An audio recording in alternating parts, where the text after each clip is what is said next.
Hi viewers, welcome to Telugu world. Present అయితే రెండు తెలుగు రాష్ట్రాలు కూడా ఓజీ ఫీవర్తో ఊగిపోతున్నాయనే చెప్పుకోవాలి. ఇప్పటికే అన్ని హంగులు పూర్తి చేసుకున్న ఈ గ్యాంగ్స్టర్ యాక్షన్ డ్రామా సెప్టెంబర్ 25 అయితే ప్రపంచవ్యాప్తంగా ప్రేక్షకుల ముందుకు రాబోతుంది. ఇక సుజిత్ తెరకెక్కించిన ఈ మూవీలో భారీ తారాగణమే ఉంది. ప్రియాంక అరుళ్ మోహన్ హీరోయిన్గా నటిస్తుంది ఈ సినిమాలో. ఇక బాలీవుడ్ హీరో ఇమ్రాన్ హష్మి ఓమీగా విలన్ పాత్రలో మనకి తెర మీద కనిపించబోతున్నాడు అనమాట. అలాగే సీనియర్ నటి శ్రియారెడ్డి, అర్జున్ దాస్, జగపతి బాబు, ప్రకాష్ రాజ్, శుభలేఖ సుధాకర్, రావు రమేష్, హరీష్ ఉత్తమన్ ఇలా చాలా మంది ఈ సినిమాలో ముఖ్య పాత్రలు పోషిస్తున్నారు.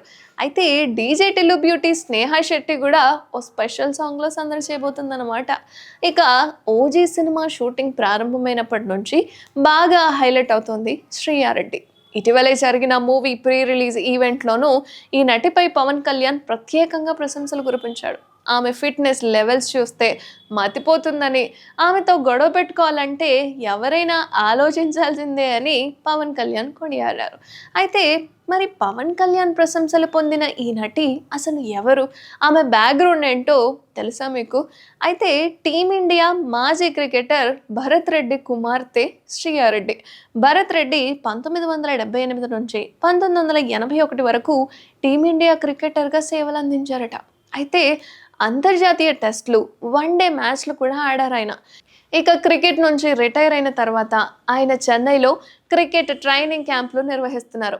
దినేష్ కార్తిక్, లక్ష్మీపతి బాలాజీ తదితర టీమిండియా క్రికెటర్లు భరత్ రెడ్డి కోచింగ్లోనే రాటుదేలినారట. ఇక ఈ శ్రియారెడ్డి విషయానికి వస్తే మొదట విజేగా కెరీర్ని ప్రారంభించింది. ఆ తర్వాత బుల్లితెరకు పరిచయం అయింది ఈ అమ్మడు. ఆపై వెండితెరపై సత్తా చాటింది.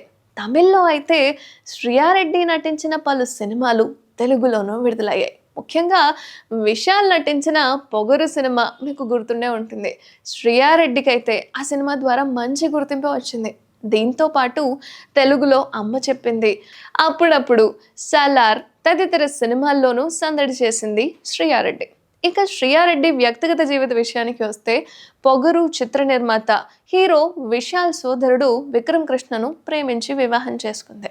ఇక 2008లో వీరిద్దరి వివాహం కూడా జరిగింది. చూడాలి మరి ఓజీ సినిమాలో శ్రియారెడ్డి ఏ విధంగా కనిపిస్తుంది, తన పాత్రకు ఎంతవరకు న్యాయం చేసింది అనేది సినిమా వస్తే గానీ చెప్పలేం.